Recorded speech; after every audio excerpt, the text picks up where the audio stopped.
आप लोगों ने डोरेमोन एंड शिनचैन की बहुत सारे एपिसोड्स में कापा जैसे एक अजीब क्रिएचर को डेफिनेटली देखा होगा, जो कि पानी के अंदर रहता है, थोड़ा थोड़ा मेढक जैसे दिखता है, चलता है इंसानों की तरह है, एंड उसके सर में यहाँ पे बाल नहीं होते लेकिन उसके ऐसे लंबे लंबे बाल होते हैं। शिनचैन, डोरेमोन, कितरेत्सु, ना जाने कितने सारे कार्टून शोज में ये चीज को दिखाया गया है। बट आपको पता है क्या, ये कापा एक्चुअली में एग्जिस्ट करता था आज से तकरीबन हजारों लाखों साल पहले। और पहले के जमाने में शायद कापा यार इंसानों से मिला करते थे, बात किया करते थे, खुशी खुशी साथ में रहा करते थे। लेकिन आई डोंट नो ऐसा क्या हुआ कि भाई सब अलग हो गए। तो आज हम लोग बात करने वाले हैं कापा जैसे और भी ढेर सारे मिथिकल क्रिएचर्स के बारे में जो एक्चुअल में एग्जिस्ट करते हैं, जिनके बारे में आप लोगों ने सिर्फ कहानियां सुनी है, ना कभी उसे देखा है। कापा, यूनिकॉर्न, जलपरी, एंजल एंड ना जाने क्या क्या। वेल यार, वेलकम टू द शो। काफी ज्यादा मजा आने वाला है आज की वीडियो में। Let's roll into the video. Number 7, फेनरियर। दोस्तों, नॉर्स मिथोलॉजी में एक फेनरियर नामी जायंट वुल्फ बहुत ज्यादा फेमस है और इसी मिथिकल वुल्फ के फिक्शनल वर्जन को आपने थॉर रैग्नारॉक मूवी में भी देखा होगा। खैर, फेनरियर के जैसी जायंट वुल्फ्स और भी कई मिथोलॉजीज में अपीयर हुई हैं। असल में आज से 10,000 साल पहले आइस एज के जमाने में आपको ये जायंट वुल्फ्स जरूर देखने को मिलती। जी हाँ, यहाँ मैं बात कर रहा हूँ डायर वुल्फ्स की। इन्हें इस दुनिया में इवॉल्व होने वाली सबसे बड़ी वुल्फ्स की नस्ल बताया जाता है और कंपैरिजन के लिए ये modern day largest grey wolves से 25% बड़ी होने के साथ साथ हर लिहाज से बेहतर थी। इसलिए तो डायर वुल्फ्स आइस एज के बहुत से मेगाफोआना का आसानी से शिकार किया करती थी। बहरहाल, जब आइस एज खत्म हो रही थी तो इनकी ज्यादातर डाइट का हिस्सा होने वाले मेगाफोआना भी खत्म होने लग गए थे, जिसके नतीजे में डायर वुल्फ्स भी एक्सटिंक्ट हो गयी। लेकिन इनके साथ कोएग्जिस्ट करने वाली ग्रे वुल्फ्स आज भी जिंदा हैं, जिसकी वजह है ये छोटे एनिमल्स का शिकार करती हैं। Number 6, 4 tusk elephant. Well, Hinduism में हमें कई बार 4 टस्क यानी 4 दांत वाले एलिफेंट्स का जिक्र देखने को मिला है, जैसे कि इंदिरा नामी डीटी की एरावत नामी सवारी। Wait, I saw something। Well, Hinduism में हमें कई बार 4 टस्क यानी 4 दांत वाले एलिफेंट्स का जिक्र देखने को। Bro, look at there tusk. उनके दांतों को देखो, क्या खतरनाक दिख रहे हैं। ऊपर से तो निकले हैं, नीचे से निकले हैं भाई। इतने ज्यादा डरावने हैं यार। रियल लाइफ में तो मैंने इतने बड़े दांत वाले हाथी देखे ही नहीं आज तक वैसे। मिला है, जैसे कि इंदिरा नामी डीटी की एरावत नामी सवारी। और यही नहीं बल्कि फेमस रामायण में भी ऐसे मिथिकल एलिफेंट्स का जिक्र आया है। वेल दोस्तों, 23 से 2 मिलियन ईयर्स पहले जब मैग्लेडॉन समंदर में घूम रही थी तो उस दौरान वाकई में जमीन में 4 दांत वाले गोम्फोथियर्स नामी एलिफेंट्स के रिलेटिव्स इस दुनिया में पाए जाते थे। माना जाता है ये अपने नीचे के दांतों को शवल की तरह इस्तेमाल करके आसानी से अपनी हर्बीवरस डाइट को कंप्लीट कर लिया करते थे। वैसे जिस दौरान भाई अगर इतने लंबे दांत हैं फिर भी ये घास खाते हैं भाई। ये दांत से तो ये शेर का शिकार कर ले भाई। Look at their teeth. Shit.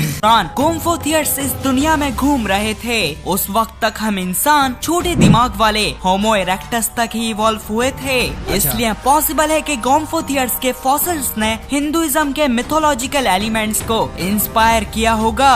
Number 5, मैपिनग्वारी। Well, काफी सालों से अमेज़न जंगल में रहने वाले ट्राइबल लोग एक मैपिनग्वारी नामी मॉन्स्टर को देखते आ रहे हैं। ये लोग बताते हैं इस मॉन्स्टर की सिर्फ एक आंख है और पेट में माउथ है। साथ ही साथ इस मॉन्स्टर का काम अमेज़न जंगल को प्रोटेक्ट करना है। भाई ये कितना खतरनाक दिख रहा है ना। लेट्स सपोज आप किसी जंगल में गए हो एंड अनफॉर्चुनेटली आपके सामने आ जाता है एक आंख, पेट में दांत, पैंट गीली हो जाएगी देखते साथ, पकड़ेगा सीधा पेट के अंदर, ऐसे भी नहीं ऐसे खाएगा सीधा अंदर। अब साइंटिस्ट्स के मुताबिक तो ये क्रिएचर सिर्फ मिथिकली है, लेकिन हम सब जानते हैं अमेज़न जंगल में आइस एज के टाइम वाकई में ग्राउंड स्लॉथ नामी एनिमल्स एक्सिस्ट किया करते थे और ये चलते भी मैपिनग्वारी मॉन्स्टर की तरह थे। साथ में इनका साइज एलिफेंट्स के जितना होता था और ये साइज तो मिथिकल मैपिनग्वारी से भी कुछ हद तक बड़ा है। खैर, हम ये भी जानते हैं कि आइस एज के खत्म होते होते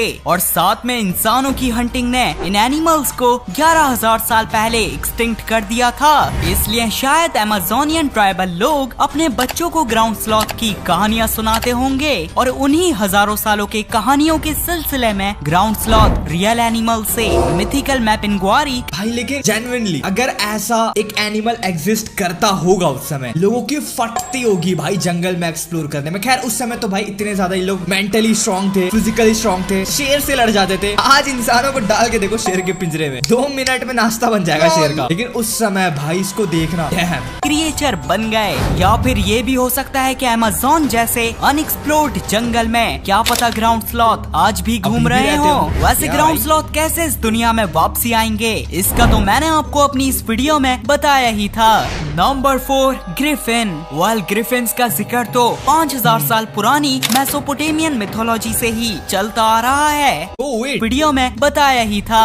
नंबर 4 ग्रिफिन। वेल ग्रिफिन्स का जिक्र तो 5000 साल पुरानी मेसोपोटामियन मिथोलॉजी से ही चल। यार जितने भी ऐसे स्क्रिप्चर्स होते हैं ना जो दीवार वगैरह में बहुत पहले एंशिएंट लोगों ने बनाए हुए हैं, मैं तो मानता हूँ ये सारी चीजें एग्जिस्ट करती है भाई। हम लोग के समय में हम लोग फोटो खींच सकते थे, उनके समय में वो सिर्फ ड्रॉ कर सकते थे। उनके समय कैमरा या फोन नहीं हुआ करता था। उन्होंने अगर ये सारी चीजें बनाई है इसका मतलब है उन्होंने ये सारी चीजें देखी भी है। एंड उस समय ये शायद एक्चुअल में एग्जिस्ट करती थी, बट अब ये शायद एक्सटिंक्ट हो गई है एंड हम लोगों के पास सिर्फ उनकी तस्वीरें रह गई है। रहा है और फिर मजीद ये तकरीबन हर मिथोलॉजी में अपीयर हुए।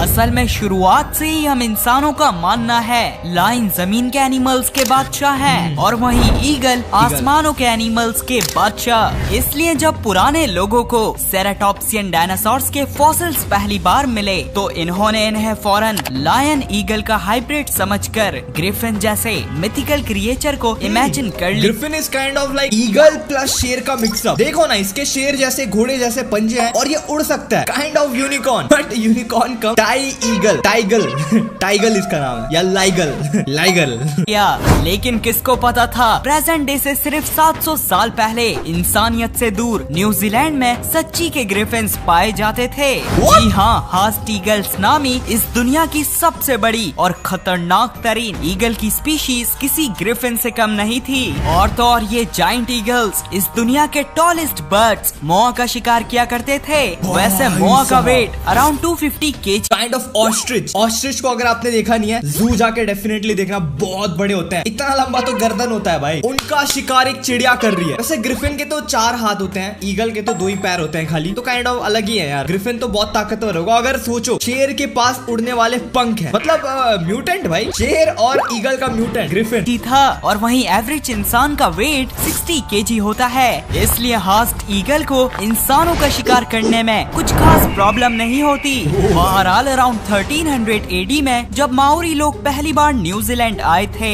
वही माओरी जिनका आपने रिसेंटली हाका डांस भी देखा होगा, तो इन्होंने हास्ट ईगल की मेन डाइट मोआ का पूरी तरह से शिकार करके उसे एक्सटिंक्ट कर दिया था, जिसके नतीजे में हास्ट ईगल भी एक्सटिंक्ट हो गए।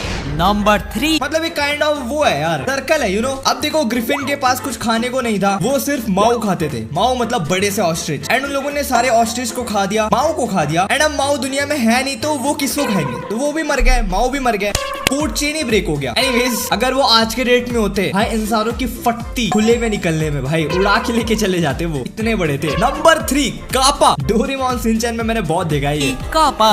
दोस्तों अगर आपने भी अपने बचपन में डोरेमोन कार्टून देखा है तो आपको याद होगा हमें इसमें कई बार कापा नामी मिस्टीरियस क्रिएचर दिखाया गया है। वेल कापा रियलिटी में जापानीज मिथोलॉजी का हिस्सा है। जापानीज लोगों के मुताबिक ये मिथिकल क्रिएचर किसी जाइंट टर्टल की तरह दिखाई देता है और इसका पसंदीदा काम बच्चों को किडनैप करना और इंसानों को पानी में डुबोकर कच्चा खाना है। वेल अगर डायनासोर्स के जमाने में जेन्युइन मुझे नहीं पता था कि कापा को इंसान या बच्चे खाना पसंद है। आई थॉट कि वो फ्रेंडली होते हैं यार, they are not harmful. Shinchan Doraemon में तो भाई लोग घर लेके चले जाते हैं, खाना खिलाते हैं, मस्त क्रिकेट खेलते हैं, उनके साथ फैमिली गैदरिंग होती है। यहाँ तो अलग ही कहानी है भाई। वाला आर्केलॉन नामी कापा जैसा टर्टल अभी जिंदा होता तो शायद ये इंसानों के साथ कापा वाला ही हाल करता, जिसकी वजह ये है कि आर्केलॉन इस दुनिया में डिस्कवर होने वाली अब तक की सबसे बड़ी टर्टल्स की नस्ल है, जिनका साइज 15 फीट तक होता था। ये साइज बराबर है होंडा सिविक के। भाई साहब 15 फीट कितना होता है पता है? वैसे इसने बता तो दिया एक होंडा सिविक जितना, बट एक्चुअल में बोलो तो मेरे रूम के हॉल बराबर, इससे भी बड़ा। 5 मेरे जैसे आदमी को लिटा दो ना, उतना लंबा एक टर्टल। डैम। वैसे आर्केलॉन की डाइट मॉडर्न डे टर्टल्स की तरह ओमनीवरस थी, और अजीब बात तो यह है कि इन टर्टल्स की भी कापा की तरह एक बड़ी सी चोंच हुआ करती थी, जिसका काम सख्त एनिमल्स के शेल को तोड़ना था। Number 2 bloop. अराउंड 1997 में इस दुनिया के यार व्हाट डू यू थिंक, आपको क्या लगता है कापा एक्चुअल में एग्जिस्ट करते थे? ये चीजें देख के लग रहा है कापा एक्चुअल में एग्जिस्ट करते थे, लेकिन मैं जैसे सोचता था कि कापा फ्रेंडली होते हैं, दोस्ती किया जा सकता है, लेकिन नहीं, वैसा नहीं होते भाई। उठा के ले जाएंगे, कच्चा खा जाएंगे, कुछ नहीं छोड़ने वाले भाई। अगर एक्चुअल में कापा दिखे तो सिंचैन वाली हरकत नहीं करनी, घर लेके नहीं आना, कुछ नहीं करना भाई, देख के भागो बस। क्या पता आप नाश्ता बन जाओ। पता चला आपने उसे नाश्ता ऑफर किया है और वो आपको ही नाश्ता समझ के खा रहा है। लार्जेस्ट पैसिफिक ओशन से ये साउंड डिटेक्ट किया गया था, तोड़ना था। Number 2 bloop. अराउंड 1997 में इस दुनिया के लार्जेस्ट पैसिफिक ओशन से ये साउंड डिटेक्ट किया गया था। ओ ये क्या है?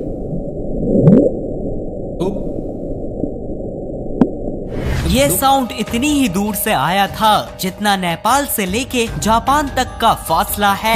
खैर स्टार्टिंग में तो साइंटिस्ट का मानना था ऐसी कोई आवाज डीप सी क्रिएचर ही निकाल सकता है, और इतनी आवाज निकालने के लिए इसका साइज तकरीबन ब्लू व्हेल से तो 100 गुना बड़ा होना जरूरी है। और यूं इसी स्पेक्यूलेशन से हमारे सामने ब्लूप जैसा मॉडर्न मिथिकल क्रिएचर आना शुरू हुआ था। पर हाँ, बाद में wait a minute, blue whale का साइज कितना होता है? Size of blue whale 100 feet. इस फोटो को देख के आप समझ सकते हो ये ब्लू व्हेल है, ये रहा हाथी का साइज, ये रहा एक बस का साइज, एंड ये 100 फीट का है। एंड गेस व्हाट, ब्लूप का साइज इससे 100 गुना ज्यादा बड़ा है। मतलब समझ रहे हो, 10,000 फीट का। 10,000 फीट का क्या है? Mount Everest. 10,000 फीट। बुर्ज खलीफा का हाइट कितना है भाई? बुर्ज खलीफा का हाइट सिर्फ 2,717 फीट है। बुर्ज खलीफा का 5 गुना ज्यादा बड़ा एक ब्लूप नाम का एक मॉन्स्टर व्हेल। भाई अब तो यकीन भी नहीं हो रहा, बुर्ज खलीफा का 10 गुना। कुछ ज्यादा तो नहीं हो गया ये? मतलब समझ रहे हो क्या? Ultimate height. रिवील हुआ कि ये एंटार्क्टिका है, और यूं इसी स्पेक्यूलेशन से हमारे सामने ब्लूप जैसा मॉडर्न मिथिकल क्रिएचर आना शुरू हुआ था। पर हाँ, बाद में रिवील हुआ कि ये एंटार्क्टिका में कुछ जाइंट आइसबर्ग्स के ओशन में पिघलने की आवाज थी। वैसे ताज्जुब की बात नहीं होगी अगर फ्यूचर में 95% अनएक्सप्लोर्ड ओशन से कोई ब्लूप जैसा क्रिएचर डिस्कवर हो जाए, क्योंकि जोरासिक पीरियड क्या पता ये एक्चुअल में एग्जिस्ट करता हो भाई। में लीडसिक्थिस नामी इस दुनिया की सबसे बड़ी फिश पाई जाती थी, जो अपना 40,000 दांतों से भरा मुंह खोलती थी तो बिल्कुल किसी मिथिकल ब्लूप की तरह दिखाई देती थी। और तो और हम इंसान इसके साइज के सामने किसी मजाक से कम नहीं थे। वैसे लीडसिक्थिस कोई शिकारी फिश नहीं थी, बल्कि बर्लिन व्हेल्स की तरह फिल्टर फीडर्स थी। Number 1 giant bovids. Bovids cattle, buffalo और बाइसन को कहते हैं, और ऐसे बोविड्स को इज्जत से और जाइंट करके बहुत सी मिथोलॉजीज में दिखाया गया है। जैसे कि ग्रीक मिथोलॉजी के फेमस मिनोटॉर जैसे मिथिकल मॉन्स्टर को ही देख लीजिए। साथ ही साथ नेटिव अमेरिकन और हिंदू लोगों के बीच में जाइंट बोविड्स को बहुत ही ज्यादा सेक्रेट माना जाता है। पर सवाल ये है कि क्या वाकई में कोई जाइंट बोविड इस दुनिया में आया था? तो जी हाँ, आइस एज के ठंडे तरीन मौसम में बाइसन लैटिफ्रांस नामी इस दुनिया के लार्जेस्ट और हैवीएस्ट बोविड्स पूरे नॉर्थ अमेरिका कॉन्टिनेंट में घुमा करते थे। और तो और इनका साइज तो एक एसयूवी कार के जितना। एक एसयूवी कार जितना। वैसे ये इंडिया में ही मैंने बहुत रील वगैरह में देखा है, लोग एकदम फ्लेक्स करते हैं, चमका के रखते हैं, उसकी पॉटी तक को लाइक सवाल के रखते हैं। मैंने देखा है कोई रील में। लेकिन ये अगर एक्चुअल में एग्जिस्ट करता है, एक एसयूवी के साइज का, मतलब अपने हाइट से भी ऊंचा होता ही था। पर इनके हॉर्न्स के बीच में भी आराम से एक कार फिट हो सकती थी। वैसे सोच रहे हो, एक गाय है, अ काऊ, जिसका सिंग जो है, आई मीन बैल के होते हैं सिंग, उसके सिंग के ऊपर एक पूरी की पूरी कार आ सकती है भाई, खड़ी हो सकती है बीच में। समझ रहे हो कितना बड़ा होगा वो? सन लैटिफ्रांस 2 लाख साल पहले ही यूरोप और एशिया में पाए जाने वाली अपने से छोटी स्पीशीज स्टेप बाइसन से इवॉल्व हुए थे। और स्टेप बाइसन साइबेरिया की कभी ना खत्म होने वाली सर्दी से आज भी डिस्कवर होते रहते हैं। हैं? वेल बाइसन लैटिफ्रॉन्स अपने एंसेस्टर्स स्टेप बाइसन के साथ साथ आइस एज के खत्म होने और ह्यूमन हंटिंग की वजह से इस दुनिया से एक्सटिंक्ट हो गए थे। खत्म। ग्रेट वीडियो भाई। व्हाट आई फील कि भाई एक्चुअल में ये सारी चीजें पहले एग्जिस्ट करती थी एंड इवन कुछ चीजें अभी भी उनकी जो अपकमिंग जनरेशन है वो एग्जिस्ट करती है। सबसे इंटरेस्टिंग चीज कापा। मैं बचपन से सोचता था कि भाई कापा अच्छे होते हैं, मुझे कभी दिख जाए रिवर में तो मैं एक्चुअल में उसे घर लेके आऊं, उसे ट्रीट दूं। अब नहीं लाने वाला, कापा मिल भी जाएगा तो भाड़ में जा भाई। पता चला मेरे को नाश्ता बना ले रहा है, मैं उसको नाश्ता के लिए क्या ले जा रहा हूँ। वेल यार दैट्स माय टाइम। वीडियो कैसा लगा मुझे कमेंट में बताना, अच्छा लगा हो तो लाइक करना। बाकी यार आपको कौन से क्रिएचर के बारे में जानना है? अभी तो लाइक बहुत सारी चीजें हैं। मैंने तो ये भी सुना है कि पहले इतने बड़े बड़े सांप होते थे ना, ये घर तो बस उसका पेट है, समझ रहे हो? पेट, इतने बड़े बड़े सांप बोलेंगे कि क्या बोलेंगे आई डोंट नो। तो यार उसके ऊपर भी वीडियो डेफिनेटली आने वाली है। नए हो तो सब्सक्राइब कर दो, पुराने हो तो लाइक कर दो। बाकी मिलते हैं ऐसी और धमाकेदार रिएक्शन वीडियो में। तब तक के लिए स्क्रीन में और भी वीडियोस आपको मिल जाएगा, जो चाहे वो देखो। Till then piece.